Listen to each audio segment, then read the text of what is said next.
because one can build up for the west coast of South Africa. If you look at what's on the land, and there's 3 or 4 raised beaches on land have produced more than 100 million carats of diamonds. In one of our concessions alone, and it's not one of the bigger concessions, we have mapped 22 beach levels.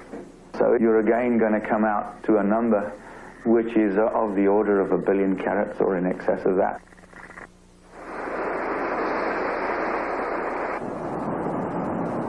Because diamonds are so plentiful, it makes De Beers' virtual monopoly an astonishing feat. Its history begins at Kimberley, South Africa in 1871. Until that year, mines had been few, and diamonds truly rare, mostly from India and Brazil. But the Kimberley find was huge. Among those who rushed to make their fortunes were 2 young Englishmen.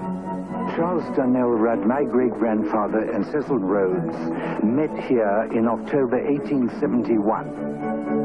They were early in the rush here, and they would have found an anthill, a mining camp, and as Rhodes described it, as Stilton Fees, as the claim holders dug down into this enormous diamondiferous kimberlite pipe.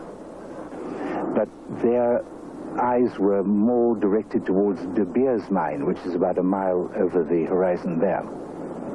And that's where they dealt with the farmer De Beers, and they bought that farm out for £6,000.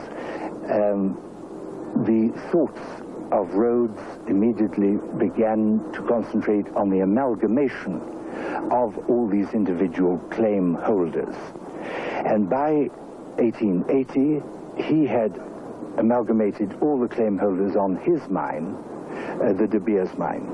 And that began the amalgamation of all the diamond mines, and the formation of De Beers Consolidated Mines began in 1888. What Cecil Rhodes had launched was a diamond cartel. It was based on an earlier French scheme to monopolize copper, buying up mines, restricting supply, and raising prices. From its first headquarters in Kimberley, De Beers bought out almost every other large mine in South Africa.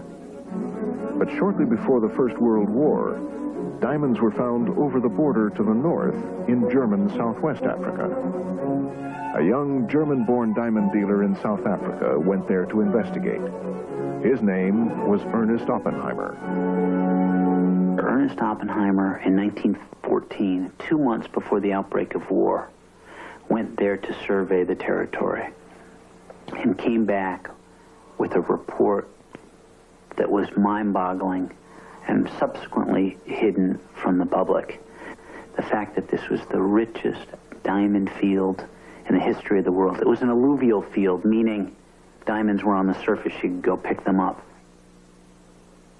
And in fact, they put what they termed back then natives, black natives, each put a tin can around their neck, and they line them up, and they get on their hands and knees, and they just pink, pink, pink, put the diamonds into the tin cans as they walked on their hands and knees.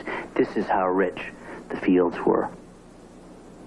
Oppenheimer saw an opportunity and seized it.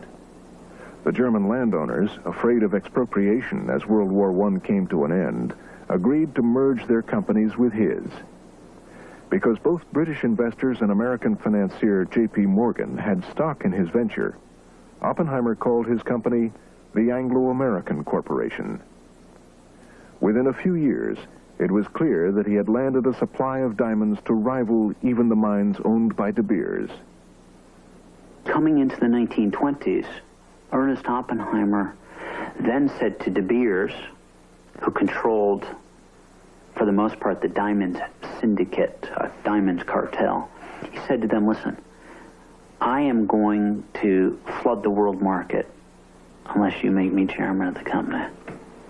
And in 1929, he was made chairman of De Beers. That is the basis of the Oppenheimer fortune. Oppenheimer's mine, a private estate 3 times the size of New Jersey, became an exclusive territory known as the Forbidden Zone. It was the bedrock of the worldwide De Beers diamond empire, which the Oppenheimers began to build. The true genius of diamonds came through the Oppenheimer family, and came even with Harry Oppenheimer, who's running it today, where they realized that diamonds, as originally conceived, coming from only 3 or 4 mines, was wrong. That diamonds existed everywhere in the world. Everywhere where there's carbon, which is everywhere, you find diamonds. Most every famous diamond in the world is represented in this case. They are worth many millions of dollars and trails of blood. While the public continued to imagine that diamonds were rare and romantic, De Beers was mining enormous quantities. Ernest Oppenheimer saw that more huge finds might force prices to go plummeting downwards. In 1930, a De Beers mining engineer warned, "The diamond market is dependent for its smooth function on the maintenance of the illusion in the minds of the general public that the diamond is a rare and valuable stone." A De Beers director agreed. For goodness sake, keep out of the newspapers and Parliament the quantity of diamonds that can be produced and put on the market. But as the colonies developed, diamonds began turning up all over Africa. Local people knew where to find them. Eddie Fortune is one of the small claim miners in South Africa. In the year 1931, in the morning I used to leave Chimney 3 o'clock by bicycle, and then I used to ride about 31 miles. I had a little shack out on the diggings, and I used to work there. I didn't have trouble selling diamonds because my quality was very good. There was very big demand. I never found a big diamond. The biggest I found was a 38 carat. But small diamonds, the medium size, 10s, 12s, 15s, plenty of them.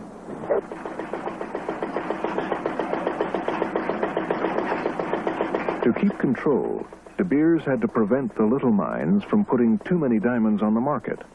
The simplest answer was to buy them up. Certain companies came and they bought out the small diggers, you see.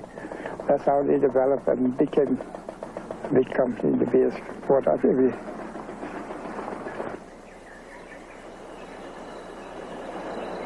But alluvial diamonds, washed along the riverbanks, were much more difficult to control. A film inspired by De Beers in the 1950s portrayed its adventurous young traders setting up buying offices in the jungle.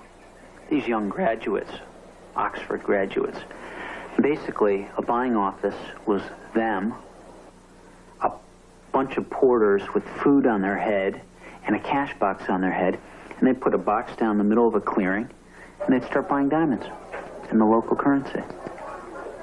So they'd ship in all these guys to do this, to prevent smuggling.